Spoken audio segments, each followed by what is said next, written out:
परमेश्वर का बहुत धन्यवाद करते हैं। क्यों? क्योंकि वो धन्यवाद के योग्य है। हम फालतू में धन्यवाद नहीं कर रहे, ना लालच में कर रहे हैं। हमको तो उसने इतना दे दिया है, इससे ज्यादा हमें चाहिए नहीं। जो है उसके लिए धन्यवाद करते, जो नहीं है उसके लिए चिड़चिड़ बड़बड़ कोड़ नहीं करते। ये फिजिकल नेचर है, जितना है कम है। और मनुष्य की लालसा कभी नहीं खत्म होती, हमेशा यूं किए रहेगा। परमेश्वर के लोगों को कभी मांगने की और किसी चीज के लिए ललायित रहने की जरूरत नहीं होती। परमेश्वर आपसे, आप, ये अनुभव है, ये आपको तब मिलेगा जब आप बॉर्न अगेन होंगे। तब आप देखेंगे परमेश्वर कैसे पूरा करता है। हालेलुया। आपको अगर कहीं एग्जाम्पल नहीं मिल रहा, आप मुझे देखिए, मेरे परिवार को देखिए, आप बहुत क्लोज होते जा रहे हैं। आप देखते जाइए कि कैसे वो पूरा करता है। ऐसे ही आपके जीवन में भी करेगा। आप मेरे जैसे बनेंगे तो आपके जीवन में भी परमेश्वर वैसे ही करेगा। हालेलुया। कोई मंत्र उसने किसी को नहीं दिया दुनिया में, धोखा मत खाइएगा। लोग दावे ठोकते हैं, झूठे वायदे, झूठे दावे, और ये आपको भ्रमित करके फंसा लेने का एक तरीका है। जिन लोगों को अनुभव मिल गया है वो समझ गए हैं, और जिन्हें नहीं मिला उन्हें आने वाले समय में मिल जाएगा। ठीक है, धोखा खाना भी जरूरी है, क्योंकि जब धोखा खाएंगे तभी आपको सही गलत की पहचान करना सीखेंगे। हालेलुया। लकीर पीटने का क्या मतलब होता है? खाली परंपरा है? नहीं, लकीर पीटने का एक्चुअल मीनिंग क्या है? कि सब लोग वही कर रहे हैं जो देखा वो करते थे, हम भी वही कर रहे हैं। लकीर पीटने का मतलब अभी नहीं समझ में आया। हमारे देश का मुहावरा है लकीर पीटना। और आप ये देखिए अपने अंदर झांक के, आप क्या कर रहे हैं स्पिरिचुअली, आप क्या कर रहे हैं? सन्नाटा क्यों हो गया? सब लकीर पीट रहे हैं। क्रिसमस के लिए हम इस फेस्टिवल की भी बात कर रहे हैं। लोग क्या कर रहे हैं? लकीर पीट रहे हैं। उनको ये मालूम है एक क्रिसमस ट्री होना चाहिए, एक सेंटा क्लॉज होना चाहिए, यीशु मसीह का कहीं नाम नहीं। ये क्या कर रहे हैं? अरे आपको तो यीशु मसीह को आप जानते ही नहीं और जान ही नहीं सकते, क्योंकि लिखा हुआ वचन में कोई मुझे नहीं जानता, क्योंकि कोई पिता को नहीं जानता, कोई पुत्र को नहीं जानता, केवल वो जिसे वो अपने आप को प्रकट करे, उसके अलावा। तो आप क्या कर रहे हैं? लकीर पीट रहे हैं कि नहीं पीट रहे हैं? कब तक? जब तक वो मिलेगा नहीं तब तक लकीर पीटो। और हमसे जब ऐसे लोग टकराते हैं लकीर पीटने वाले, उन्हें बड़ी बुरी लगती होगी, क्योंकि हम बहुत हार्ड बोल देते हैं। हमने कहा हम त्योहार एक दिन वाला नहीं मनाते। हमने त्योहार मनाना उस दिन छोड़ दिया जब हम फिजिकली मर गए। अब हम फिजिकली जीवित नहीं है तो हम फिजिकल कुछ नहीं करते। आप मेरे बहुत नजदीक आएंगे तो आपको पता चल जाएगा जो बोल रहे हैं वही करते हैं। हम नहीं ये सब मानते। हम मालूम क्या मानते हैं? हम प्रतिदिन त्योहार मनाना मांगते हैं। मालूम है? प्रतिदिन का त्योहार। त्योहार का मतलब क्या होता है? खुशी, आनंद, शांति, धीरज। ये आपके पास है तो कौन सा त्योहार? कर्जा लेकर लोग दुनिया में त्योहार मना रहे हैं और दूसरे दिन रोते मिलते हैं। पूरे साल कर्जे भरते हैं, एक त्योहार के लिए पूरे साल का कर्जा ले लेते हैं। ये क्या कर रहे हैं? लकीर पीट रहे हैं। पीटेंगे लकीर? आपकी मर्जी है, आप पीटना चाहो पीटो। सब एक दूसरे को देख के वो क्या कर रहा है वही हम भी करेंगे। कॉपी कैट्स, इसको कहते हैं सेल्फ फॉलोअर। आपके मन में जो आ रहा है कि आपने देखा उसको अपना वर्जन बनाया, अच्छा ये ऐसे कर रहा है, इसी काम को मैं ऐसे करूंगा। You make your own versions. Festivals को लेकर लोग अपने अपने वर्जन्स बना रहे हैं। हालेलुया। क्या आपके दिल में खुशी है? चुप क्यों गए? रिस्पॉन्ड नहीं किया? ये गिनती के लोग बोलेंगे कि अब है, क्योंकि अनुभव मिल गया। जिसको नहीं मिला है वो अभी बैठा सोच रहा है खुशी तो है नहीं, इनको ये कैसे कह रही है। हम रोज आनंद मनाने वाली बात करते हैं, मन में आनंदित रहना रोज, और रोज कुड़कुड़ाना, बुड़बुड़ाना। त्योहार भी मना रहे हैं, कुड़कुड़ा भी रहे हैं। अरे ये नहीं हुआ, अरे इतना खर्चा हो गया, ये नहीं कर पाए, ये कर लिया, ऐसा करना चाह रहे थे, ऐसा हो गया। ये कौन सा त्योहार है? त्योहार की शुरुआत कहां से हुई? जल्दी से मेरे साथ निकाल लीजिए परमेश्वर के वचन से।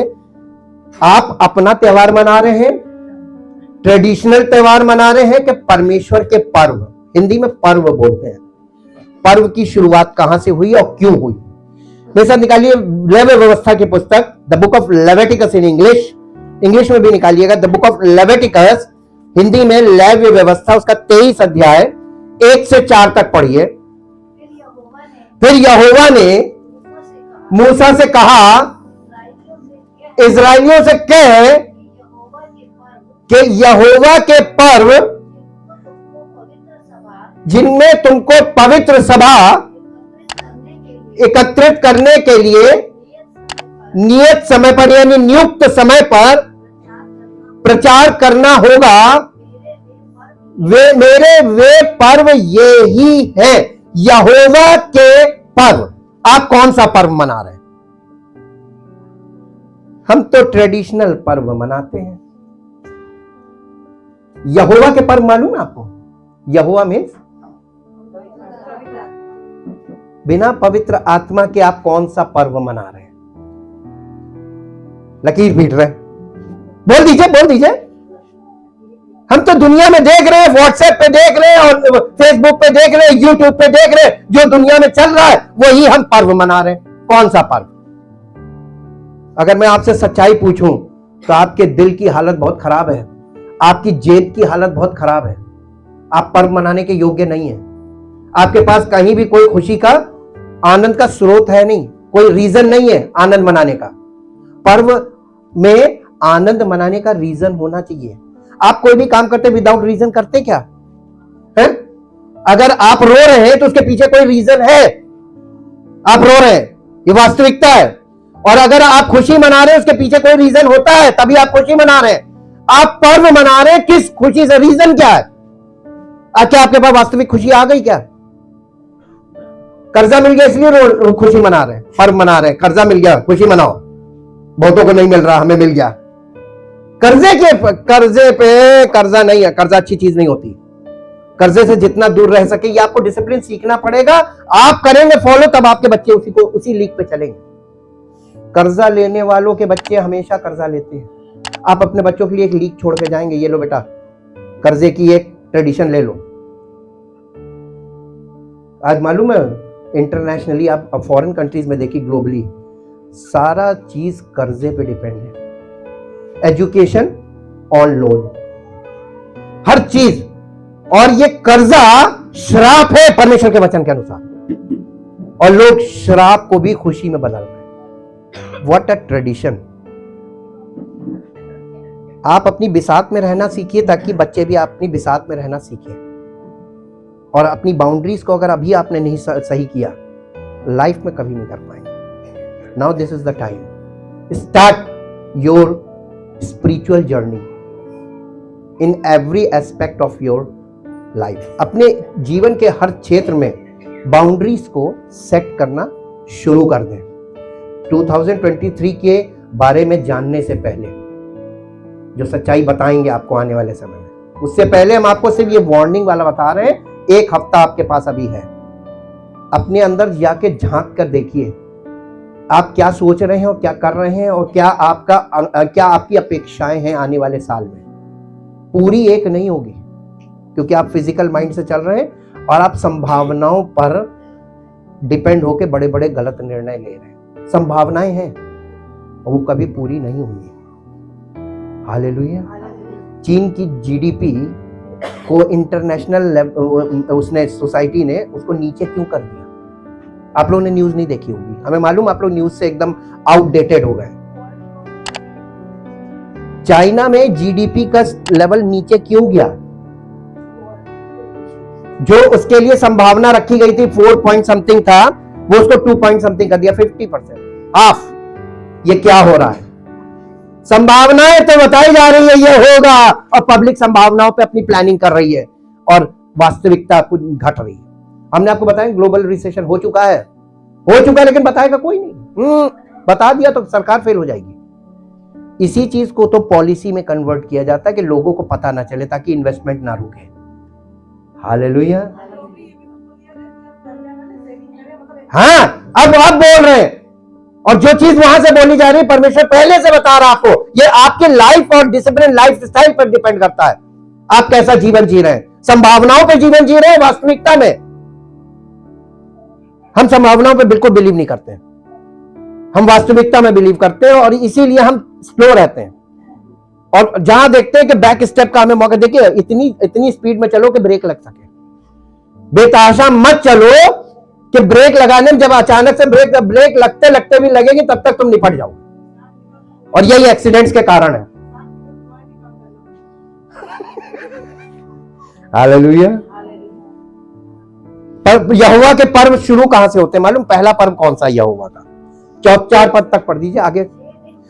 6 दिन काम, पहला पर्व क्या है? पहला पर्व 6 दिन काम काज किया जाए, पर 7वां दिन परम विश्राम का और पवित्र सभा का दिन है। ये सबत का दिन, द डे ऑफ रेस्ट। मालूम है इंग्लिश कैलेंडर में ये कौन सा दिन है ना? Saturday. Saturday is the day of. तो परमेश्वर ने हमको कितने दिन कामकाज करने के लिए नियुक्त किया है? Monday to. और आप कितने दिन करते हैं? Sunday to Sunday, Sunday to Sunday, Sunday to Sunday, Sunday to Sunday, no rest. और आप इसका कंडीशन देखेंगे मालूम, आप एग्जॉस्ट हो जाएंगे, मानसिक हालत आपकी बिगड़ जाएगी, शारीरिक हालत बिगड़ जाएगी, और आप बहुत जल्दी क्विट कर जाएंगे, झेल जाएंगे आप। लिख लीजिए, ये this is the principles of God. और आप इसके अगेंस्ट जाकर देख लीजिए दुनिया में क्या हालत हो रही है। लोगों की आज इम्यूनिटी क्यों डाउन है? जब आपकी बॉडी को और मेंटल पीस नहीं होगा और फिजिकल रेस्ट नहीं होगा ना, आपकी इम्यूनिटी कभी नहीं मेंटेन रहेगी। लिख लीजिए, मेडिकल साइंस आपको सिखाने नहीं आ रही है how to develop your immunity. आपको सिर्फ एडवाइजरी जारी होगी। पढ़े लिखे लोग हैं आजकल के, और एजुकेटेड वर्ल्ड में लोग मूर्खताएं कर रहे हैं। जीवन शैली, आप डॉक्टर के पास जाते हो, कहता है जीवन शैली की प्रॉब्लम है। आपको समझ ही नहीं आता जीवन शैली का मतलब क्या। जीवन शैली का मतलब आप किस तरीके से अपना जीवन और किस तरीके से अपने डे को ऑर्गेनाइज कर रहे हैं। How you organise your life, your work. काम भी जरूरी है लेकिन विश्राम भी जरूरी है, इक्वल। ये नहीं कि नहीं काम ज्यादा, काम को आपने ज्यादा किया वर्कोहॉलिक हो जाएंगे। और ये अल्कोहलिक और वर्कोहॉलिक सब एक से हैं, ये भी नशा है। और आजकल के लोग पैसे के लालच में वर्कोहॉलिक हो गए। वर्कोहॉलिक का मतलब समझते हैं भैया? कोई हिंदी में बता दो। काम का नशा, जुनून सवार हो गया, पागल हो गए। इसको पागलपन ही बोलेंगे। ऑर्गेनाइज नहीं है, अनऑर्गेनाइज वे में कोई भी काम किया जाता है, ये गलत है। आपके जीवन के लिए सबसे पहले गलत है, आपके पर्सनल लाइफ के लिए गलत, फिर आपकी फैमिली लाइफ के लिए गलत, फिर आपकी सोशल लाइफ के लिए गलत है। सोशल डिस्कनेक्शन रहेगा हमेशा, और सब एकदम अपने अब बस ड्यूटी और घर, किसी से कोई मतलब नहीं दीन दुनिया से। ये हो रहा है। हालेलुया। कौन सा पर्व मनाएंगे? अब कोई बोल नहीं रहा है। बाइबल में पर्व की शुरुआत कहां से हो रही है? सैटरडे, पहला पर्व। Every Saturday rest, day of rest. The day of rest is also a festival. और ये साल में कितनी बार आता है? अरे महीने में बताइए कितनी बार आता है? महीने में 4 पर्व तो यही है। परमेश्वर का पर्व है ये, परमेश्वर का पर्व है। आप कितने सीरियस है इस पर्व में? नहीं। अब अगला पर्व बता दें, आगे पढ़ दीजिए। उसमें किसी प्रकार का कामकाज ना किया जाए, वो तुम्हारे सब घरों में यहोवा का विश्राम दिन ठहरे। आप 6 दिन कामकाज करते, बिजी रहते हैं, परमेश्वर आपसे बात नहीं कर पाता। आप परमेश्वर के साथ फेलोशिप कब करेंगे? परमेश्वर ने हमको दिया 6 दिन, और 1 दिन उसने कहा ये मेरे को दे दो। क्या आप वफादार हैं उसको 1 दिन देने में? आज मैं आपके सामने बहुत बड़े बड़े सवाल खड़े कर दूंगा। भूल जाएंगे त्योहार मनाना, और भूल जाएंगे ट्रेडिशन फॉलो करना, लकीर पीटना भूल जाएंगे। यहां से आपका जीवन से संबंधित बातें बता रहे हैं। ये वो त्योहार है जहां से आपका जीवन जुड़ा हुआ है। उसके बाद आगे पढ़िए। फिर यहोवा के पर्व जिनमें से एक एक के ठहराए हुए समय में तुम्हें पवित्र सभा करने के लिए प्रचार करना होगा वे ये है, पहले महीने के 14वें दिन को गोधूली के समय यहोवा का पर्व हुआ करे। अब एक मिनट रुक जाइए। हम लोग जो कैलेंडर यूज करते हैं जिसे इंग्लिश कैलेंडर बोलते हैं, this is a Gregorian calendar. ये सोलर से कनेक्टेड है, सन से, सूरज से। और जो परमेश्वर के पर्व है बाइबल में, ये जो भविष्यवाणी की घड़ी है, द प्रोफेटिक क्लॉक, ये शुरू होती है लूनर कैलेंडर से। और लूनर कैलेंडर जो चांद से चलता है, और उसके अनुसार इजराइल का जो कैलेंडर है उसका पहला महीना अप्रैल 15 से शुरू होता है। जी, 15 दिन अप्रैल के और 15 दिन नहीं, अप्रैल और मई, ये 15 डेज उधर 15 डेज इधर, ये बनता है। यानी अमावस्या से अमावस्या चलता है, पूर्णिमा तक, सॉरी, अमावस्या से पूर्णिमा, ये एक महीना होता है। और इजराइल का कैलेंडर इसी तरीके का बना है, और बाइबल में वही कैलेंडर चल रहा है। और अब जब बाइबल को, भविष्यवाणी को देखते हैं तो आपकी कैलकुलेशन गलत क्यों होती है? क्योंकि आप ग्रेगरियन कैलेंडर से उसको कैलकुलेट करेंगे, कभी नहीं कर पाएंगे। और ज्यूइश कैलेंडर, हमारे देश में तो अभी ज्यूइश कैलेंडर का एक रूप है, तिथि वाले कैलेंडर चल रहे हैं, पूर्णिमा तो अमावस्या वाले चलते हैं ना, बाकी वर्ल्ड में कहीं नहीं चलता है। तो हमारे देश में ये कैलेंडर, ज्यूइश कैलेंडर को समझने के लिए बहुत अच्छी चीज है। You can understand the Jewish calendar. और परमेश्वर की जो क्लॉक चल रही है, जो टाइमिंग चल रही है, वो ज्यूइश कैलेंडर से चल रही है। और वो वहां से बोल रहा है उस समय में कौन सा पर्व पड़ता है, पहला पर्व। ये तो हफ्ते का, हर हफ्ते एक पर्व है। हाँ, उसके बाद जो ये सैटरडे ठहराया गया था। अब आप क्वेश्चन ये कर सकते हैं कि हम लोग को संडे को जमा होता है, तो ये सैटरडे वाला पर्व फिर कैसे हुआ? नहीं, सैटरडे का पर्व जब आप परमेश्वर की उपस्थिति में आए, उससे पहले आप बिल्कुल काम का मतलब होता है शांत मन करके और रेस्ट करके एकदम फ्रेश मूड में आए, ताकि परमेश्वर का आत्मा आपसे बातचीत करे। अब भागते दौड़ते एकदम एग्जॉस्टेड आएंगे, परमेश्वर का वचन आपके अंदर कभी नहीं घुसेगा। अब देखिए, पहला पर्व ज्यूइश कैलेंडर का पहला पर्व कौन सा था? फसह का पर्व। और फसह के पर्व ने हमारे विश्राम दिवस को बदल दिया। उसने विश्राम दिन, फिर उसके बाद फसह का पर्व, इसने हमको विक्टोरी में लाके खड़ा कर दिया। अब आपको हम एक मोटा रफ आइडिया देते हैं। क्रिएशन की शुरुआत, उत्पत्ति में संडे के दिन से शुरू हुई थी। The first day of the week, Sunday is the first day. रविवार का दिन हफ्ते का पहला दिन होता है। और पहले दिन से परमेश्वर ने काम करना शुरू किया। और पहले दिन उसने क्या बोला था? सृष्टि में सबसे पहली चीज क्या उसने प्रकट की थी? Let there be light, and there was light. पहला दिन काहे का था? प्रकाश का दिन। अब आप बहुत ध्यान से देखिएगा। फिर उसके बाद क्रिएशन में सब कुछ हुआ। उसके बाद आ गया डे ऑफ रेस्ट, सैटरडे। मनुष्य को बना के, उसकी पत्नी को सब चीजें बना के, एवरीथिंग इज रेडी, उसने उनको बाग एदन में रख दिया। और उसके बाद डे ऑफ रेस्ट आया, वहीं से फॉल आ गया on the day of rest. ये विश्राम दिन में ही फॉल हुआ था, पतन हुआ था मनुष्य का। और आज विश्राम दिन के कारण ही मनुष्य में पतन बना हुआ है। कोई विश्राम नहीं कर रहा, ये पतन है, ये पतन है, ये पतन की अवस्था में मनुष्य, इसलिए विश्राम नहीं कर रहा, विश्राम गया। इसके बाद से परमेश्वर ने तुरंत, अब आप एक बात बताइए, Sunday, Monday, Tuesday, Wednesday, Thursday, Friday, Saturday, कितने दिन हुए? हैं? अभी लोग गिन नहीं पाए ठीक से। 7 दिन। इसके बाद फिर आ गया संडे। अब ये कौन सा दिन हुआ? 8वां दिन।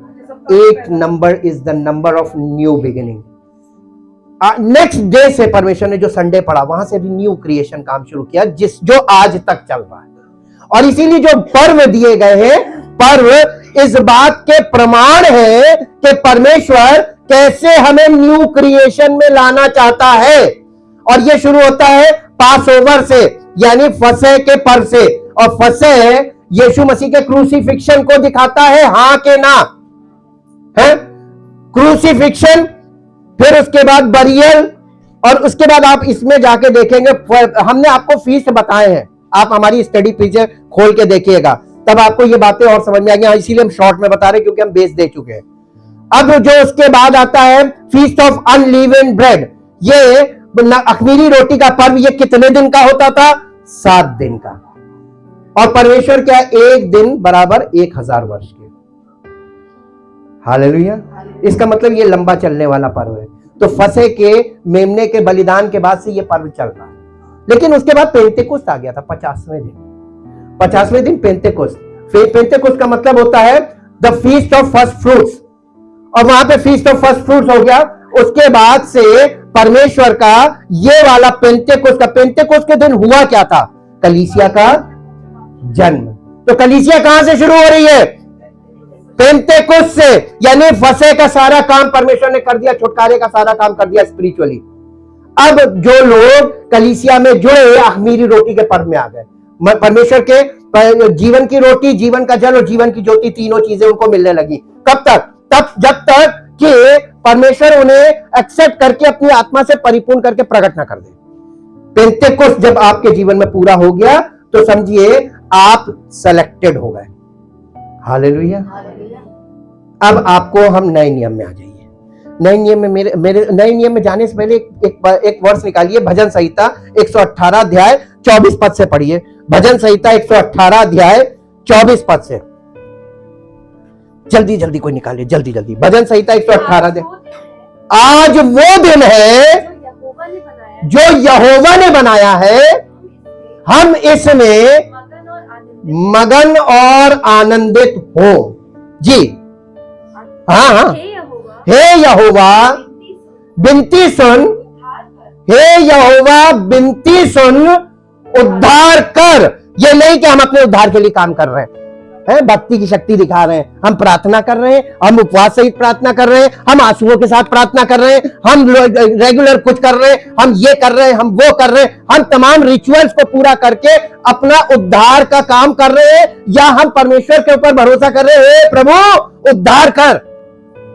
बिना उद्धार करता कि आपको उद्धार मिलेगा नहीं, चाहे कुछ भी कर लो, ये आपकी छूट है, उसने सबको छोड़ दिया, जाओ करो। आप करने में बिलीव करते हैं कि उस पर विश्वास करते हैं कि वो करेगा। कहना बहुत सरल है, उसके समय तक ठहर पाएंगे? अब सन्नाटा क्यों हो गया? नहीं, कोशिश, परमेश्वर ने कोशिश ही तो नहीं करनी। नो एफर्ट्स, ना ना ना, दोनों चीजें गलत है। ना हम दावा कर सकते हैं, ना हम कोशिश कर सकते हैं। No efforts, only wait and believe. Wait and believe. आप ठहर सकते हैं। विश्वास, धीरज का दूसरा नाम विश्वास है। परफेक्ट फेथ बिना धीरज के नहीं आएगा। आप शादी करके किसी घर में जाइए, मैं एग्जांपल दे देता हूं, तुरंत लीजिए। हाँ, जो आप एफर्ट्स की बात करते हैं ना, आजकल की लड़कियां तुरंत शादी हुई और तुरंत एफर्ट, आदमी कब्जे कर लो, उसकी सारी चीजें अपने कब्जे में नहीं ले, कानून का यही तो नहीं हो सकता। आप लड़के उससे बहुत कुछ ले सकती है, लेकिन उसके दिल से कुछ नहीं मिलेगा। आपको पति नहीं चाहिए, आपको उसकी चीज है, हाँ, कुछ नहीं मिलेगा। और यही है एफर्ट में, यही है दावे में, आपको कुछ नहीं मिलेगा। इसी में दुनिया फंस गई। प्रभु में ना तो एफर्ट है और ना दावा है। अब समझ में आ गया ना? परफेक्ट एग्जांपल था, इसलिए तुरंत समझ में आ गया। यहां पे क्या नहीं है? ना एफर्ट है ना दावा है। यहां पर केवल आपको उस पर भरोसा रखना है। प्रभु करेगा तो ही होगा, हमें समर्पित रहना है। बिना समर्पण के आपको कुछ नहीं मिलेगा। और इसीलिए प्रभु में बहुत लोग भाग जाते हैं। और हम चाहते हैं कि जो लोग परमेश्वर के चुने हुए नहीं है और जो लालच में आते हैं, वो भाग जाएं। भीड़ नहीं लगनी चाहिए, जेन्युइन लोग होने चाहिए। 10 हो लेकिन जेन्युइन हो, सॉलिड, जिन पे परमेश्वर गर्व करे। ये मेरे लोग हैं। 10 बहुत है। 12 चेलों ने पूरी दुनिया को, यीशु मसीह ने, परमेश्वर ने यीशु मसीह के 12 चेलों के द्वारा पूरी दुनिया को ये दिखा दिया था, ये है मेरे लोग। वैसे लोग आपको मिलेंगे नहीं जल्दी, रेयरेस्ट ऑफ रेयर होते हैं। हालेलुया जी। हे यहोवा विनती सुन, सफलता दे। मांग रहे सफलता, उद्धार मिलेगा पहले और फिर क्या मिलेगा? और लोग क्या मांगते पहले? इसीलिए नहीं मिलती। उद्धार नहीं तो सफलता नहीं। पहले उद्धार फिर सफलता। फसह का पर्व काहे के लिए था? उद्धार का पर्व है। हाँ, उद्धार मिला नहीं। अब प्रभु यीशु मसीह के पास लोग विनती और प्रेयर करवाने आते हैं, और जो लोग इस चीजों में लोगों को फंसा रहे हैं ना, गलत है। वचन के अनुसार भी गलत है, परमेश्वर की योजना के अनुसार भी गलत है, परमेश्वर के अनुसार गलत है। आप किसी को भी लालच नहीं दे सकते कि हम, और ना दावा गलत हो सकते कि आओ मैं प्रार्थना करूंगा हो जाएगा। नहीं होगा। सच बोलिए, नहीं होगा। तुम्हारे कहने से नहीं होगा, तुम्हारे दावा करने से नहीं होगा। जो व्यक्ति परमेश्वर पर विश्वास करेगा और कंटिन्यूस की वचन में बना रहेगा और अपने उसके जीवन में वो परिवर्तन हो जाएगा, तब परमेश्वर आपसे आप सब कुछ दे देगा। हालेलुया। परमेश्वर आपको दो चार चीजें नहीं देना मांगता है, वो लालची नहीं बनाना मांगता। वो अपने बच्चों को मार मार के डिसिप्लिन में लाता है। तुम्हें मैं मालिक बनाना मांग रहा हूं, मैं तुम्हें लालची नहीं बनाना मांग रहा हूं। और लालची से कभी मत आइएगा, क्योंकि लालची को वो कुछ नहीं देता है। डिसिप्लिन, आप उसके डिसिप्लिन में आ जाएंगे, आपको वारिस बना देगा। वारिस बनना मांगते हैं कि आप उससे चार चीजें लेके भागना मांगते हैं। वारिस बनाता है, इसके नीचे वो बात ही नहीं करता।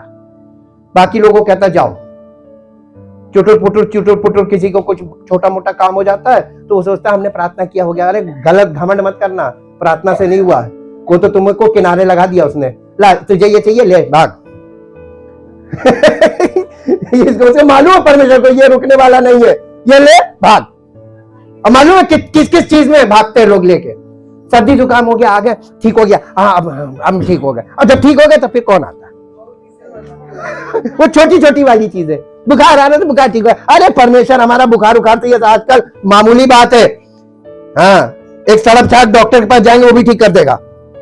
परमेश्वर इतना महान है, वो काम करता है जो मनुष्यों से नहीं हो सकता, वो है उद्धार। क्या करता है?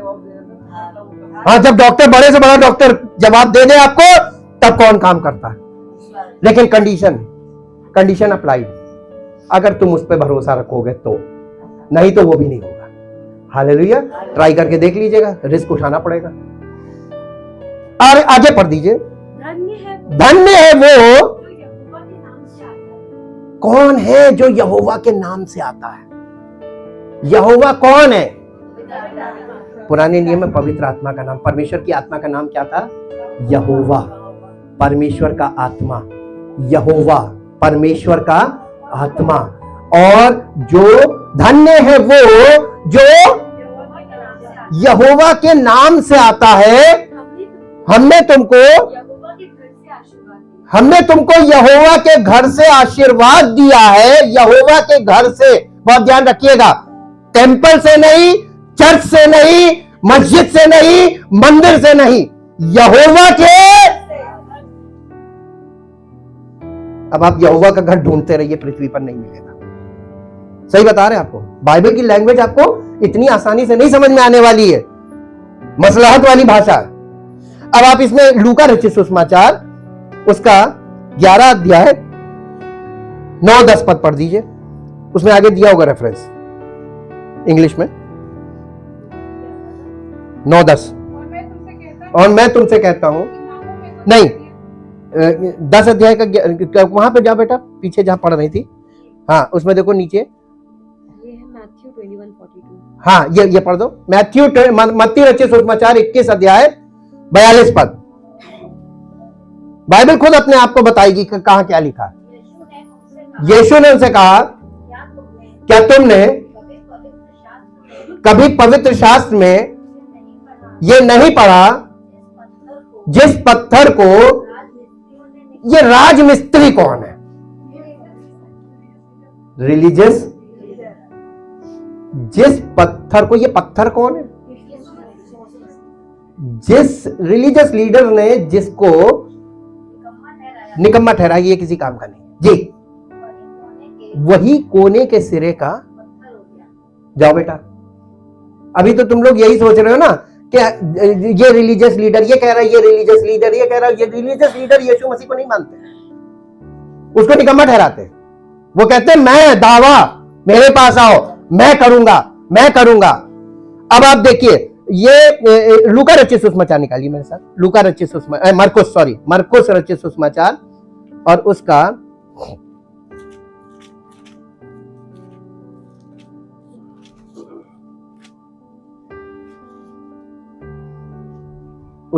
11 अध्याय का 9-10 पद पढ़ दीजिए।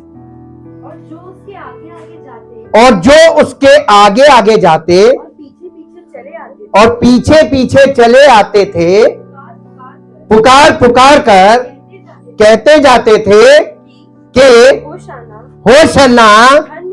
होशन्ना का मतलब होता है प्रभु हमें बचा, ये हिब्रू वर्ड है।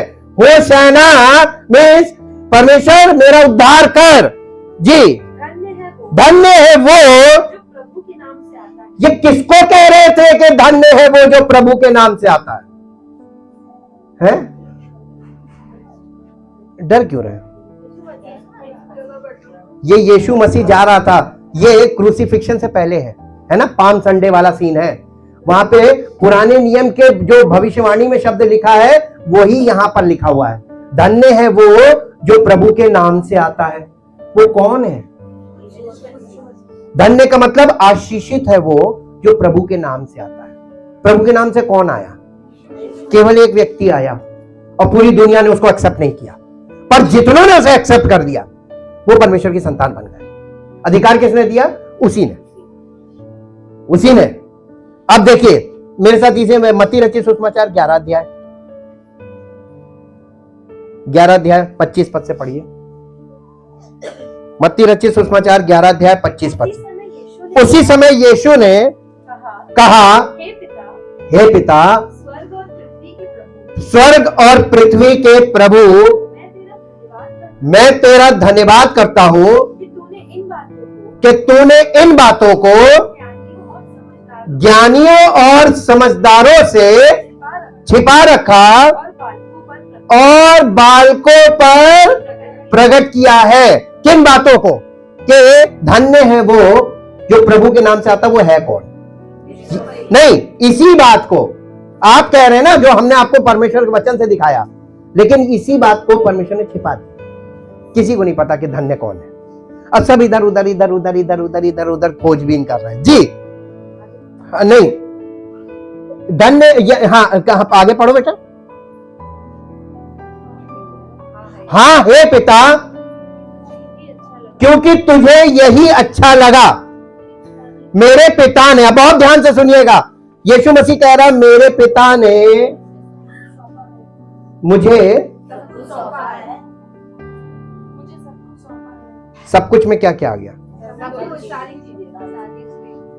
हेवन एंड अर्थ, सब कुछ दे दिया। मेरे पिता ने मुझे सब कुछ सौंपा है। और मिस्ट्री क्या है? जिसे परमेश्वर ने सब कुछ सौंप दिया, सृष्टि का मालिक बना दिया, उसके नाम पे रजिस्ट्री कर दी।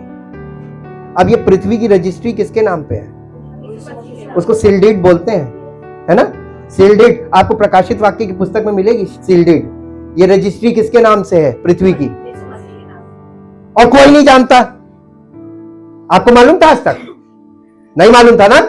सब कुछ उसको सौंप दिया और कोई पुत्र को नहीं जानता, केवल पिता, और कोई पिता को नहीं जानता, केवल पुत्र और वो जिस पर पुत्र उसे, कि पिता कौन है? पिता पुत्र एक्चुअली एक है।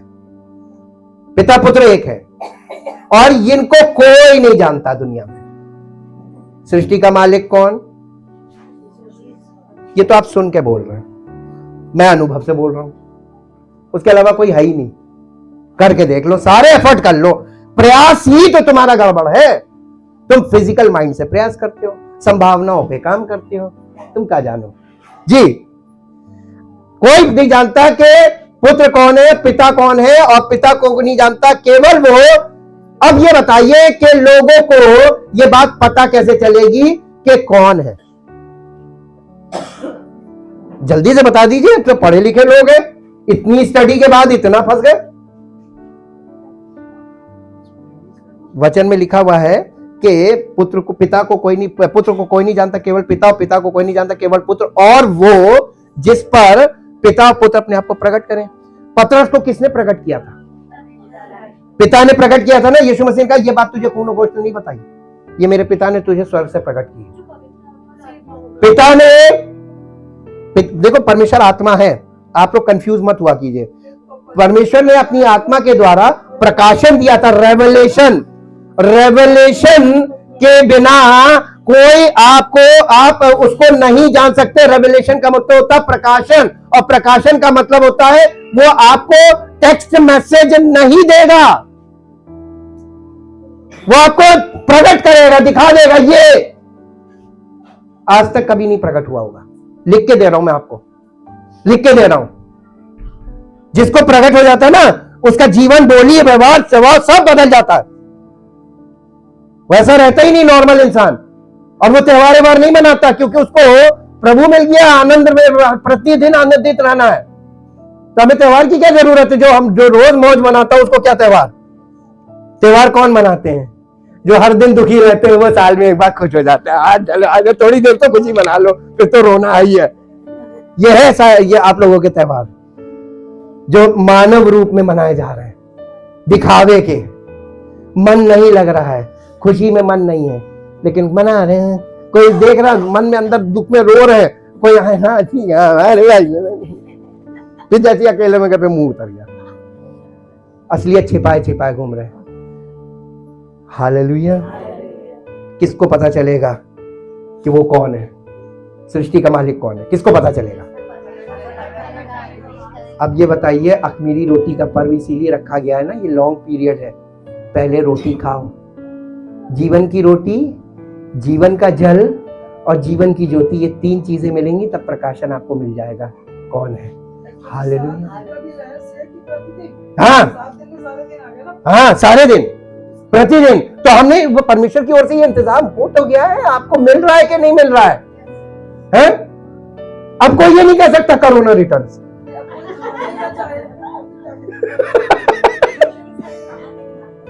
हाँ, सारे बहाने किनारे कर दिए। अरे कोरोना रिटर्न क्या, तुमने 2 डोज लगवाई, तीसरी और लगवाओ। ये तो अभी सीरीज चलती रहेगी।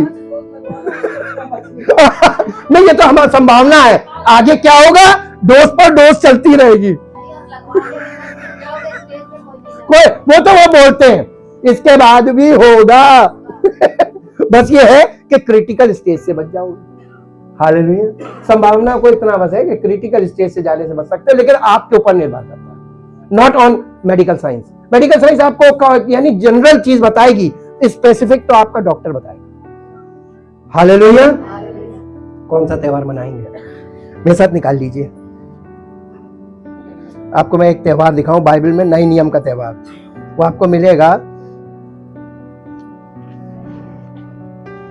इफिसियों की पत्री।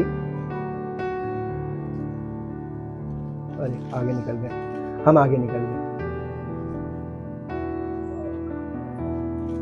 नहीं, 2 कुरिन्थियन है शायद, 2 कुरिन्थियन चैप्टर 2, 2 कुरिन्थियों 2 अध्याय 14 पद पढ़िए, इंग्लिश में भी पढ़ना।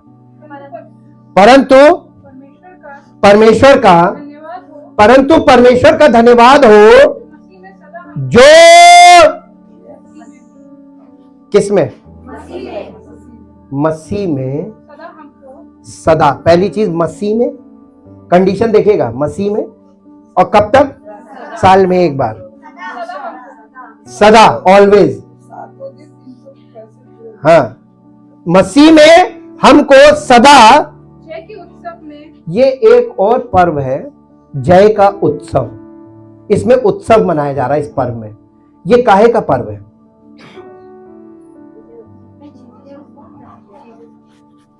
बॉन्ड से तो हमारा कोई मतलब ही नहीं। वो हमारे जीवन में जिस दिन बॉन्ड होगा उस दिन बात शुरू होगी। हाँ, ये हमारा रेजरेक्शन है। जब कोई व्यक्ति बॉर्न अगेन हो के और पेंटिकॉस्ट का एक्सपीरियंस आपके जीवन में पूरा होता है, यानी पवित्र आत्मा से परिपूर्ण हो जाते हैं, तब आपको प्रतिदिन क्या मिलेगा? रोज। हम इस उत्सव में बिलीव करते हैं, हम इस उत्सव में बिलीव करते हैं। ये नहीं कि अभी 2 घंटे खुशी है, उसके बाद फिर बैठ कर रोएंगे, अरे बर्बाद हो गया। जी, जय के उत्सव में अरे हमें अकेले नहीं छोड़ता। जब तक हम मसीह के साथ नहीं होंगे, उसकी देह में नहीं होंगे, जय के उत्सव में वो हम उसके साथ साथ करेंगे प्रतिदिन। और मालूम है ये जीत का उत्सव है। जीवन में आपने किस चीज पे, आपने अपने क्रोध पर जय पाई, फिर कौन सा उत्सव? आप त्योहार मनाइए, झगड़े हो जाएंगे, देखिएगा, करके देख लीजिए। हर त्योहार में आपके झगड़ा होगा, होता है। मालूम क्यों? फिजिकली हम त्योहार मना रहे हैं। हम इस त्योहार में जो जय के उत्सव में, एक तो रोज, दूसरा ये कि आपने किस किस चीज पर जय पाई है, उस जीत पाने के, देखिए रीजन होना चाहिए ना, खुशी मनाने का रीजन। आज आप किस बात के लिए खुश हैं? यीशु मसीह तो 2022 वर्ष पहले पैदा हो चुका, और भी उससे पहले, हम लोग के पास करेक्ट टाइमिंग नहीं मालूम है, वो पैदा हो चुका। हम उसको बार बार पैदा क्यों करने में लगे हुए हैं? हम उसके पुनरुत्थान से, उसके साथ पुनरुत्थान की संतान बनकर उसके साथ जय के उत्सव में उत्सव मना सकते हैं प्रतिदिन और सदा।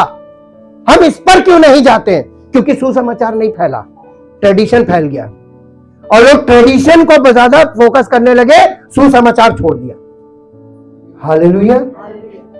और इसीलिए हर घर में रोना, दांतों का पीसना चल रहा है, और साथ साथ जबरदस्ती का त्योहार। जबरदस्ती का त्योहार समझते हैं ना? बच्चों के मारे करना पड़ेगा, नहीं बच्चे इधर उधर भागेंगे, तो आपको जबरदस्ती करना पड़ेगा, ट्रेडिशन को फॉलो। जी, और अपने ज्ञान का सुगंध हमारे द्वारा। क्या आप इस लायक हो गए कि आपके अंदर से परमेश्वर के ज्ञान की सुगंध फैले? हमारे द्वारा फैलाएगा, उसको ऑब्जेक्ट चाहिए। क्या आप ये वाला स्टेज कंप्लीट कर चुके हैं? प्रतिदिन जय के उत्सव में चलने के लिए आपको ये स्टेज कंप्लीट करनी है। धर्मी नहीं बना रहा, वो हमको जयवंत बनाने आया। हालेलुया। कितने जयवंत हुए आप? एक पॉइंट मैंने बोला था, केवल क्रोध।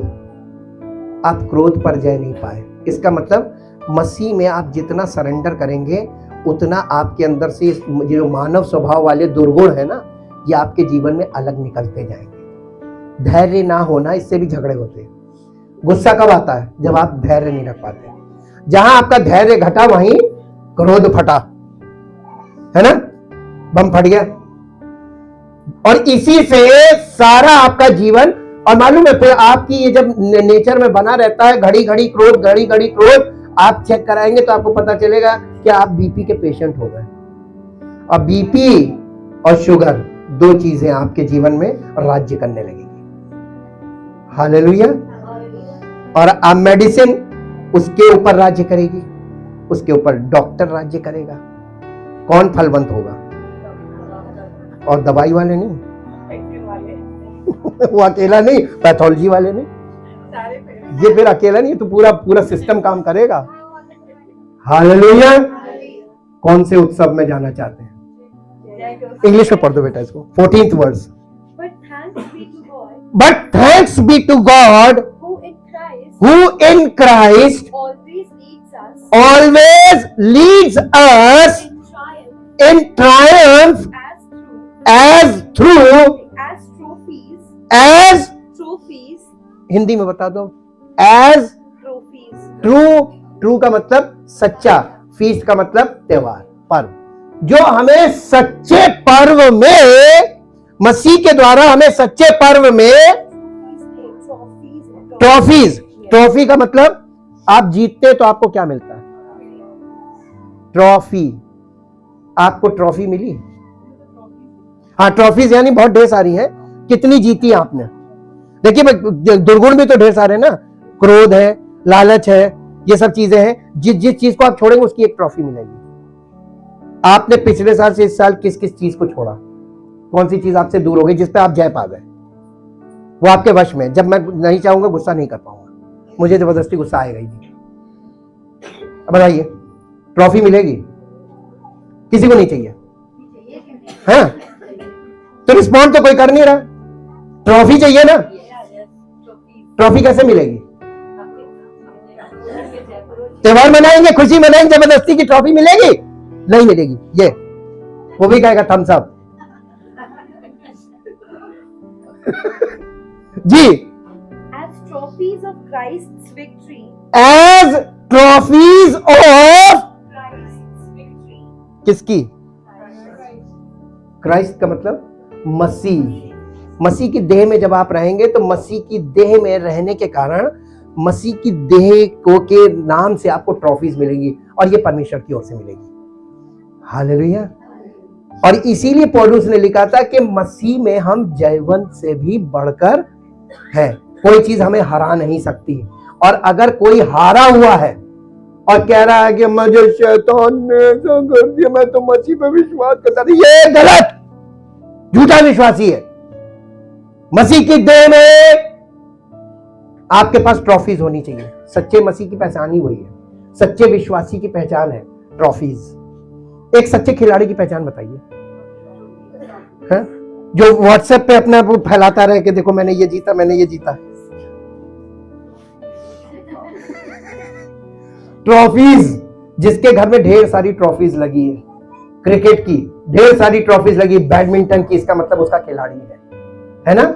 आपके जीवन में जब ट्रॉफीज होंगी ना तो आपको किसी को इंट्रोडक्शन देने की जरूरत नहीं है। Trophies in Christ. जी, एंड थ्रू अस। देखिए, एक सिंगल पर्सन से नहीं आ रहा है, the whole body of Christ. कलीसिया के सब लोगों के लिए लिखा है, and through us spreads and makes evidence the fragrance of the knowledge of God everywhere। आपको मालूम है पुराने नियम में एक बहुत भयानक भविष्यवाणी लिखी हुई है। परमेश्वर का आत्मा कह रहा है कि मेरे ज्ञान के ना होने से मेरी प्रजा नाश हुई जा रही है, मानव जाति नाश हुई जा रही। मालूम क्या है? The lack of the knowledge of God. परमेश्वर के ज्ञान के ना होने से कलीसिया के लोगों के द्वारा परमेश्वर की ज्ञान का सुगंध परमेश्वर फैलाना चाहता है ताकि लोग जीवन पाए। आपको मालूम है कितना जीवन? नहीं, बहुतायत का नहीं, अनंत जीवन। होप का मतलब क्या होता है? होप का मतलब ये नहीं कि हमारा अल्पकालिक फिजिकल लाइफ की बात नहीं कर रहा, ये जीवन नहीं, ये तो अल्पकालिक है। 60, 70 किसका कितना है, कभी कभी बहुत कम होता है, कभी कभी बहुत ज्यादा होता है। ये परमेश्वर ने जो हमसे जिस जीवन का वायदा किया है, आशा दी है, वो है अनंत जीवन। और अनंत जीवन का मतलब फिजिकल डेथ के बाद भी जीवन। ये जीवन तो लोग जैसे तैसे काट कूट के निकल जाते हैं, लेकिन गए कहां? अनंत मृत्यु है। लेकिन जो लोग मसीह की देह में ट्रॉफीज पाएंगे वो अनंत जीवन के वारिस बनेंगे। हाँ, और जब तक आप पृथ्वी पर है 100-fold ब्लेसिंग का उसने वायदा किया हुआ है। हम आपको बराबर ये चीज बता रहे हैं, understanding about the promises of God. और परमेश्वर ने ये वायदा किया था कि मैं संसार को मृत्यु से बचाने के लिए एक उद्धारकर्ता भेजूंगा। उत्पत्ति में ही उसने बोल दिया था और कहा था उसके द्वारा समस्त मानव जाति उद्धार पाएगी। कैसे में दुनिया फंस गई, कैसे में फंस गए सब। एक बात बताइए, नूह के बारे में लिखा हुआ है, नूह एक धर्मी व्यक्ति था। इंट्रोडक्शन ये, नूह एक धर्मी व्यक्ति था, तो उसके परिवार को उद्धार कैसे मिला? नहीं, कैसे, वो तो हमें भी मालूम नहीं।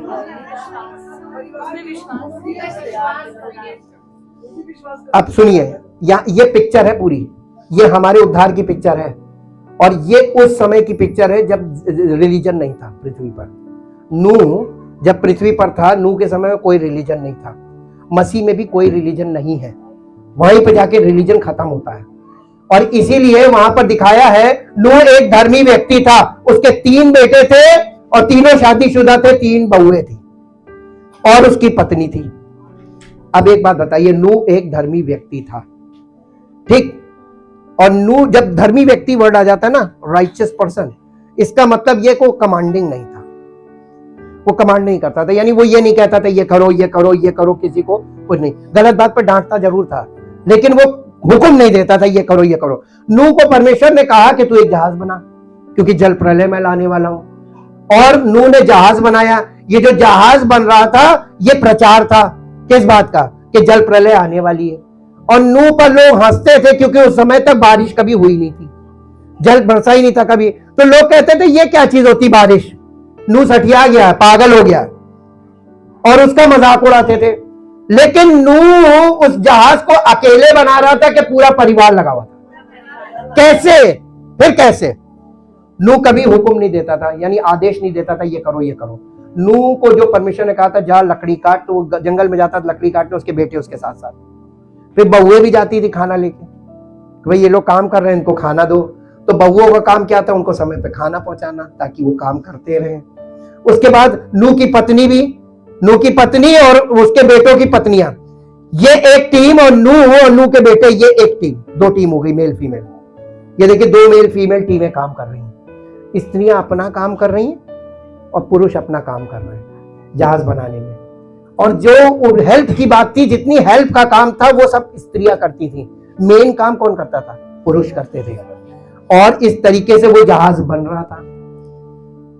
ऐसे ही तो लिखा है, यदि तू विश्वास करेगा कैसे पाएगा।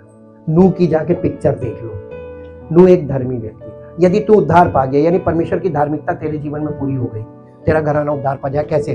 कमांडिंग नहीं होना नहीं, तो क्यों थे? क्योंकि नूह जो कर रहा था बच्चे उसको फॉलो कर रहे थे। आज फिजिकल लाइफ में आप जो कर रहे हैं बच्चे आपको फॉलो कर रहे हैं।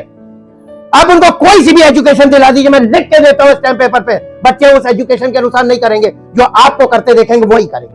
आपका सोचने का ढंग बच्चों के सोचने का ढंग बनेगा, आपके जो स्टेप से बच्चे वही स्टेप फॉलो। बेटा अपने बाप को फॉलो करता है और लड़की अपने मां को फॉलो करती है। जब आपको ऐसा दिखे कि बच्चों के जीवन में कुछ गड़बड़ी, तो अपने आप को करेक्ट कीजिएगा। पेड़ गड़बड़ है तभी फल में वो चीज आई है। हालेलुया। बाहर कोई किसी को नहीं बिगाड़ता, पूरी दुनिया तो ऑलरेडी बिगड़ी हुई, कौन बिगाड़ेगा? बिगड़े को कौन बिगाड़ेगा है? और सुधारने वाला कोई नहीं, तो बिगड़े को कौन बिगाड़े? कभी ये मत सोचिएगा हमारा बच्चा बिगड़ जाएगा। अरे वो घर में बंद रखिए आप मोबाइल से, वो घर में बैठे बैठे बिगड़ जाएगा। नहीं समझ में आ रहा?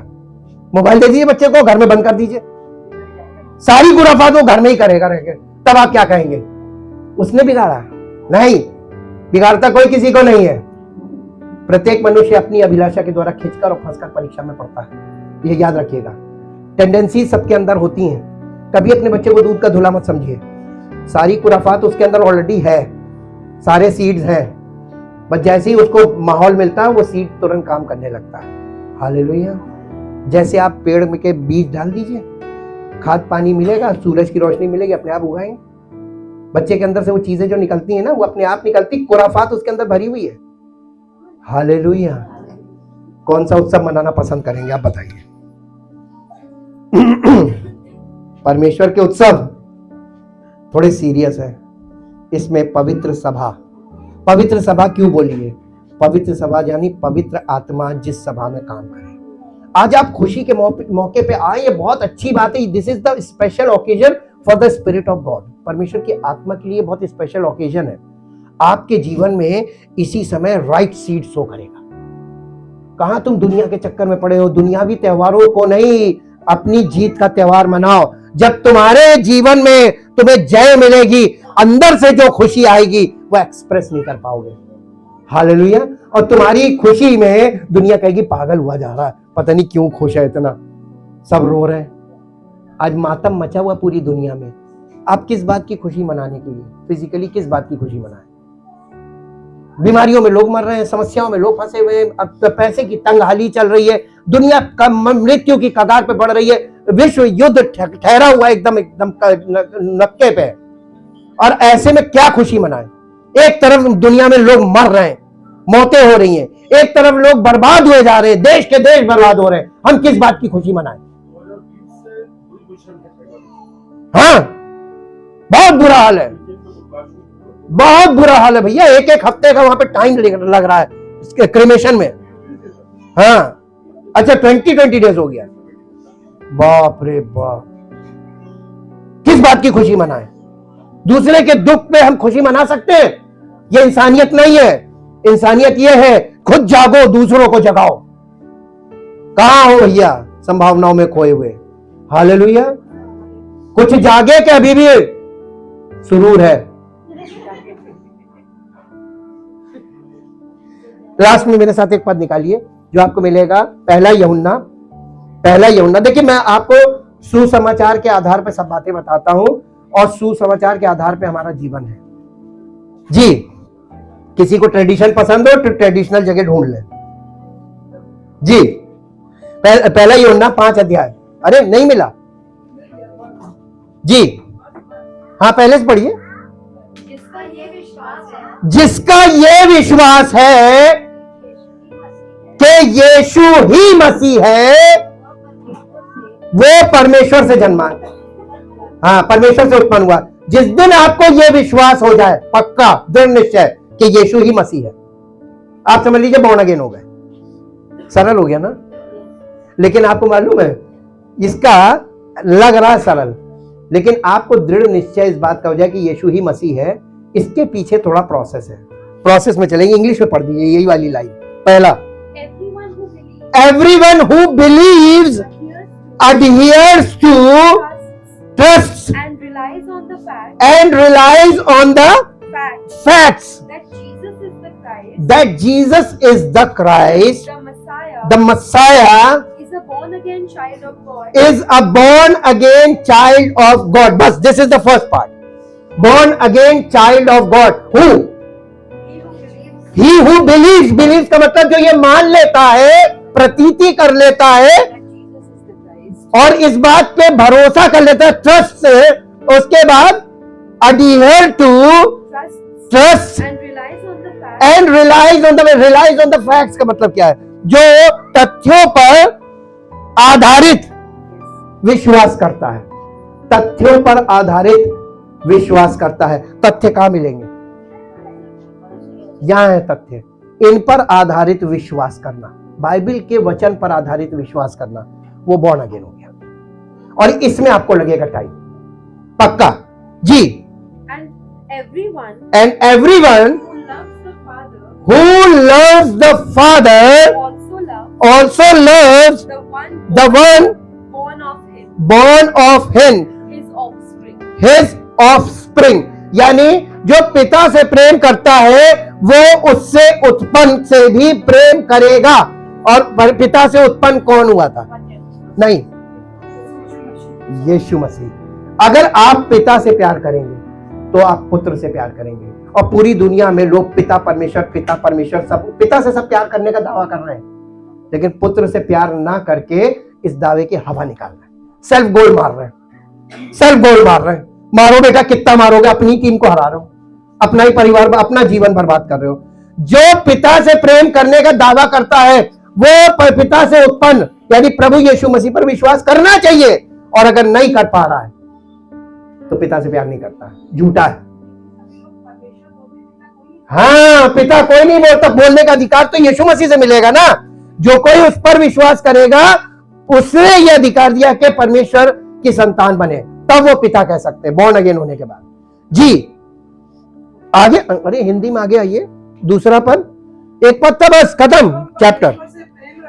जब हम परमेश्वर से प्रेम रखते हैं और उसकी आज्ञाओं को मानते हैं, इसी से हम जानते हैं कि हम परमेश्वर की संतानों से प्रेम रखते हैं। और परमेश्वर का प्रेम यह है कि किसकी? रिलीजियस लीडर्स की आज्ञाओं को माने। हाँ, परमेश्वर की आज्ञाओं को माने और उसकी आज्ञाएं कठिन नहीं है। रिलीजियस लीडर्स की आज्ञाएं कठिन है, आप सकते में पड़ जाएंगे, लेकिन परमेश्वर की आज्ञाएं कठिन नहीं है जी। क्योंकि जो कुछ परमेश्वर से उत्पन्न हुआ है, देखिए आप जय के उत्सव में कैसे जा सकते? जो कुछ परमेश्वर से उत्पन्न हुआ है वो संसार पर, आप अपने सांसारिक जीवन पर जय प्राप्त कर सकते हैं परमेश्वर में, कलीसिया में, मसीह में आने के बाद जी। और वो विजय जिससे संसार पर जय प्राप्त होती है, लेकिन कौन सा विश्वास? वचन पर आधारित विश्वास। जी जी, संसार पर जय पाने वाला कौन है? केवल वो। देखिए यहां पे ये नहीं लिखा कि जितने चर्च में जाते हैं। संसार पर जय पाने वाला कौन? वो जो क्रिसमस मनाता है, वो जो गुड फ्राइडे मनाता है, जो ईस्टर मनाता है, जो लेंट डेज मनाता है। हाँ, जिसका ये विश्वास है कि यीशु परमेश्वर का पुत्र है, वो संसार पर जय प्राप्त करेगा। हालेलुया। आप परफेक्ट थे, आपको कहीं जाने की जरूरत नहीं है, आपको कोई ट्रेडिशन नहीं करना है, आपको सिर्फ उस पर विश्वास करना है। अब बताइए, यह विश्वास आपको संसार पर जय दिलाएगा। आपको ये वाला विश्वास कहीं दिख रहा है? ट्रेडिशन दिख रहे हैं, तमाम रिचुअल्स दिख रहे हैं, विश्वास कहीं नहीं है, सब रीति रिवाज चल रहा है। और संसार पर जय कौन प्राप्त कर सकता है? केवल वो, केवल वो। केवल का मतलब क्या होता है?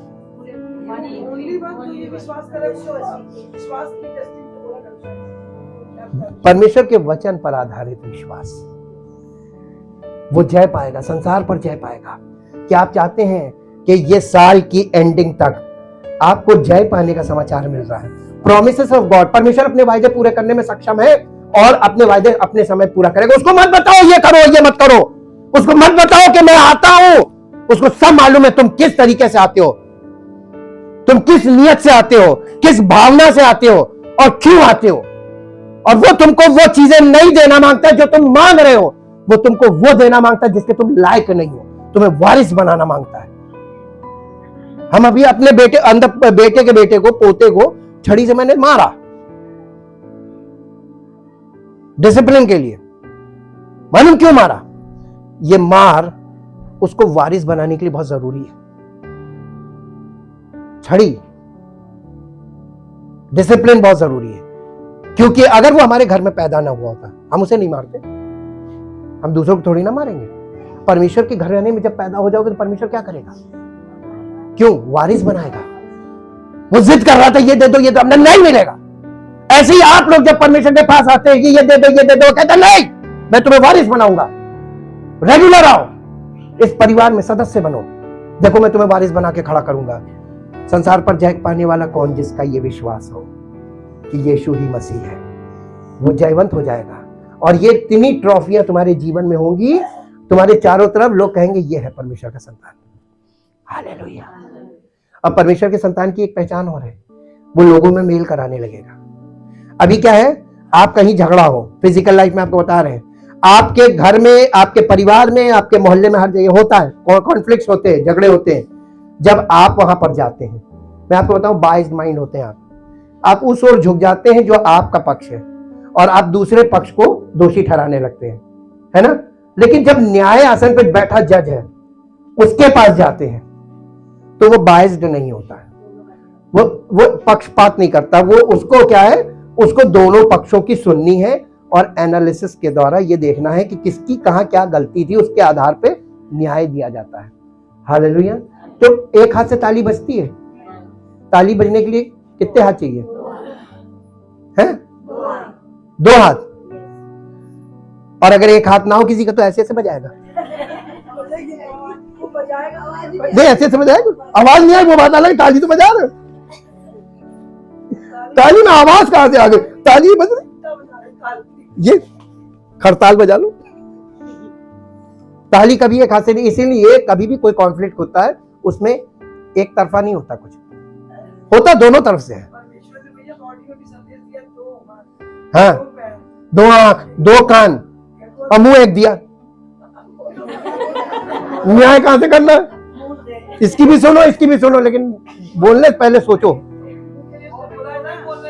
हाँ हाँ, अब दोनों बोलते तो बोल लो, दोनों अपनी अपनी सुन लो।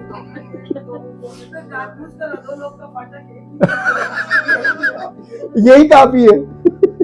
इसने दोनों कान फेल कर दिए, दोनों आंखें फेल कर दी, आपके सारी सेंसेस को फेल कर दिया मुंह ने।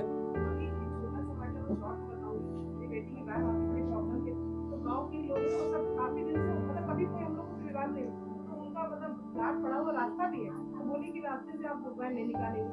किसी ने तो हमने बताया तो बाद में हमने कहा खत्म करो, फिर दोबारा फिर रोका तो हमने कहा क्या प्रॉब्लम है, कहने लगी कि रात में नहीं निकलेगा। हमने कहा 12 साल से नहीं हमारे कभी कोई बात नहीं पैदा हो, अगर कोई तुमको चने के झाड़ पे चढ़ाएगा चढ़ा के गिरा देगा, हम लड़ेंगे वो क्या करेगा। उसकी बात समझ में उसके भाई ने भी जाता, उसकी माँ ने भी जाता, और उसके बाद सॉल्व हो गया। वो तुरंत पहले ही बोलता है। मैं परमेश्वर को धन्यवाद करती हूँ, समझ परमेश्वर देता हूँ, कोई नहीं देता। बिल्कुल बिल्कुल, समझ बहुत जरूरी चीज है।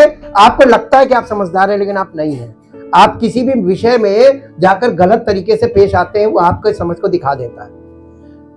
संसार पर जय प्राप्त करना चाहते हैं, समय बहुत कम हो गया, इसलिए मैं आपको बहुत स्पीड में सारी चीजें स्पष्ट करने का कोशिश कर रहा हूं कि चट चट चट चट आपको क्लियर हो जाए। Thank you Jesus. मैं प्रार्थना करने जा रहा हूं।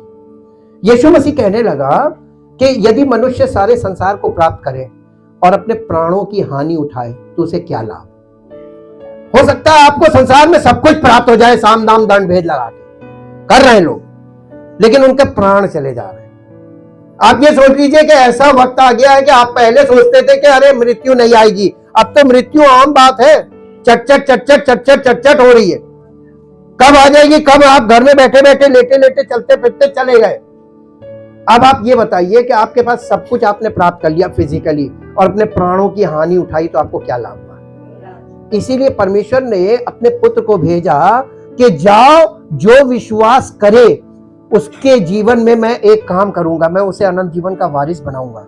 और थोड़े होंगे जो विश्वास करेंगे, ये परमेश्वर को पहले से मालूम था। लेकिन हम परमेश्वर का धन्यवाद करते हैं कि मैं और मेरा घराना इस बात में विश्वास करते हैं कि जब हम उसके पद चिन्हों पे चलेंगे तो हमारे बच्चे हमारे पद चिन्हों पे चलेंगे और इनके बच्चे इनके पद चिन्हों पे चलेंगे। तो एक नई लीक होगी।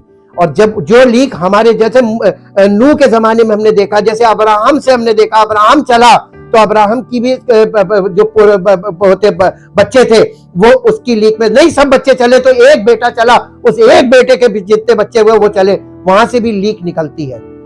रीति किसके तरह चल रहे, किस परमेश्वर को मान रहे। इसीलिए पुराने नियम में परमेश्वर का कोई नाम नहीं था, कोई पहचान नहीं थी। तो दाऊद अपने बेटे को कहने लगा, हे मेरे बेटे सुलेमान, अपने पिता के परमेश्वर को जान। अब दुनिया में बहुत से लोग बहुत से ईश्वरों के बारे में सुन रहे हैं, लेकिन हम आपके पिता का परमेश्वर कौन है। दाऊद का परमेश्वर जीवित परमेश्वर था, दाऊद उसे फॉलो करता था और दाऊद के बाद उसका बेटा सुलेमान भी उसे फॉलो कर रहा था। और सुलेमान आगे जाके भटक गया था, लास्ट में उसने सबोपदेशक पुस्तक लिखी बैकस्लाइडिंग स्टेज में। वो भी एक परमेश्वर ने एक मसलहत रखी है, आने वाले समय में आपको बताऊंगा। लेकिन आप एक बात देखिए कि आपके बच्चे आपको फॉलो करेंगे, आप किसको फॉलो कर रहे हैं। क्वेश्चन तो ये है, आप किसको फॉलो कर रहे हैं। लोग परमेश्वर के पास आते कलीसिया में, मालूम क्या काहे के लिए, एक दूसरे पूछते तुम्हें क्या मिला, तुम्हें क्या मिला।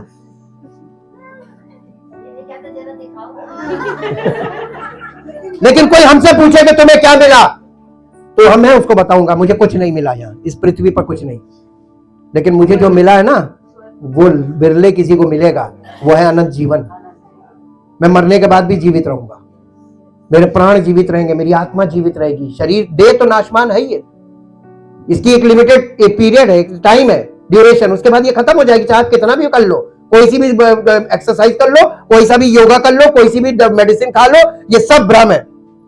आपका जीवन जितना ठहराया गया ना, सांसें गिनती की, लिखा हुआ बाइबल में, जिसकी गिनती पूरी उसका जीवन खत्म, जिसको आगे बढ़ाया नहीं जा सकता। उसने समुद्र की सीमा बांधी, किसने, परमेश्वर ने। समुद्र उस सीमा को आगे नहीं बांध सकता, बढ़ सकता है, लेकिन वो टाइम आ रहा है कि समुद्र की सीमा भी बढ़ेगी, ओवरफ्लोइंग होगा। हालेलुया। और साइंस इस बात को बता रही, परमेश्वर के वचन में सब कुछ है। आपको जीवन देने वाला कौन, तो आप किसको मानते हैं। अब परमेश्वर तो आप कह दिया, अब परमेश्वर से ही तो आप भटक गए। परमेश्वर का मतलब है परमेश्वर के इकलौते पुत्र प्रभु यीशु मसीह के ऊपर विश्वास करना कि वो मेरे लिए मारा गया, मेरे लिए गाड़ा गया, मेरे लिए जी उठा। परमेश्वर के पर्व की शुरुआत फसह के पर्व से होती है और पेंतेकोस्त से कलीसिया की शुरुआत हो रही है। तो हम कहां से जुड़ रहे हैं इस पर्व में, पेंतेकोस्त से। तो पेंतेकोस्त से यानी हमारे जीवन में जिस दिन पेंतेकोस्त पवित्र आत्मा आ जाए, उस दिन हमारा जीवन नई सृष्टि बनेगा, नई सृष्टि बन के प्रकट होगा। और ये पेंतेकुस्त के लिए ही कलीसिया की स्थापना हुई है, ताकि कलीसिया में लोग पेंतेकुस्त एक्सपीरियंस का अनुभव करें, यानी पवित्र आत्मा अपने जीवन में पवित्र आत्मा का अनुभव करें, ताकि उन्हें यह पता चले कि अब वो नई सृष्टि है। पुरानी बातें सब खत्म, पुराने विचार, पुराने स्वभाव, पुराने ट्रेडिशन सब खत्म, क्योंकि परमेश्वर इस पृथ्वी पर सब कुछ पलट रहा है। सारा इतिहास मिटाया जाएगा, फिर एक नया इतिहास बनाया जाएगा। वही हो रहा है। हालेलुया। क्या हम उस इतिहास का हिस्सा नहीं बनना चाहते? कितने लोग बनना चाहते हैं? आपकी जिंदगी एक नया इतिहास होगी, आपके परिवार में, आपके खानदान में, आपके पूर्वजों में कोई ऐसा नहीं पर जीवन पाया जैसा जीवन परमेश्वर आपको देना चाहता है। आप कलीसिया में आए, यदि तू विश्वास करेगा तो तेरा घराना उद्धार पाएगा, और वो आप है। आप विश्वास करेंगे तो आपका घराना उद्धार पाएगा। Thank you Jesus. अपने स्थान पे खड़े होंगे। Thank you Lord, thank you Lord. धन्यवाद, धन्यवाद, धन्यवाद, धन्यवाद, धन्यवाद। परम पिता परमेश्वर, हृदय से आपका धन्यवाद करते हैं, आपके महान प्रेम के लिए, आपके अनुग्रह के लिए, और सबसे बड़ा इस बात के लिए कि आपने अपने वायदे को हम सब के लिए पूरा किया। आपने अपने इकलौते पुत्र प्रभु यीशु मसीह को हमारे उद्धार करने के लिए इस सृष्टि पर भेजा, इस पृथ्वी पर भेजा। उसने आकर हमारे पापों का बलिदान उठा लिया, हमारी जगह वो, हमारी संति वो मर गया, ताकि हमें मृत्यु से बचाए और अनंत जीवन में हम पहुंच जाएं। और हम जब उसके इस बलिदान पर विश्वास करते हैं, तो हम प्रभु यीशु मसीह पर और उसके उस बलिदान पर विश्वास करके परमेश्वर की संतान होने का अधिकार प्राप्त करते हैं। और जब हम कलीसिया में रेगुलर बने रहते हैं, तो हम परमेश्वर की संतान या उसके वारिस बनाए जाते हैं पवित्र आत्मा के द्वारा। और पवित्र आत्मा के फलों के द्वारा हमें प्रकट किया जाता है कि हम वाकई में परमेश्वर की संतान हैं। हम चाहते प्रभु ये प्रक्रिया हर विश्वास करने वाले के जीवन में पूरी हो। आने वाला साल इस कलीसिया के सब सदस्यों के लिए महिमा पाने वाला साल हो। इनकी व्यक्तिगत जीवन में ये जय के उत्सव में चलना शुरू करें। ये प्रतिदिन उत्सव मनाएं, प्रतिदिन इनके अंदर भीतरी मनुष्यत्व में पर्व का आनंद हो। हर समय ये आनंदित रहे, प्रभु में सदा आनंदित रहे, और ये वाली बात हम सबके जीवन में वास्तविक रूप से पूरी हो। क्योंकि प्रभु इस पृथ्वी पर केवल क्लेश ही बढ़ रहा है, और विपत्तियां बढ़ रही हैं, समस्याएं बढ़ रही हैं। लेकिन प्रभु आपने वायदा किया है कि संसार में तुम्हें क्लेश होगा, लेकिन घबराओ मत, मैंने संसार को जीत लिया है, और तुम मुझ में आओगे, तुम मुझ में तुम जयवंत हो जाओगे। सारे क्लेश पर जयवंत होगे, सारी विपत्तियों पर जयवंत होगे, और सारे अपने मानव स्वभाव पर जयवंत होकर परमेश्वर की महिमा का कारण बनोगे। आप और हम मिलकर इस प्रक्रिया से जब गुजरेंगे, तो हम वाकई में परमेश्वर की महिमा का कारण बनेंगे, और उसके ज्ञान का सुगंध हमारे द्वारा बहुत दूर तक फैलेगा। Thank you, thank you, thank you.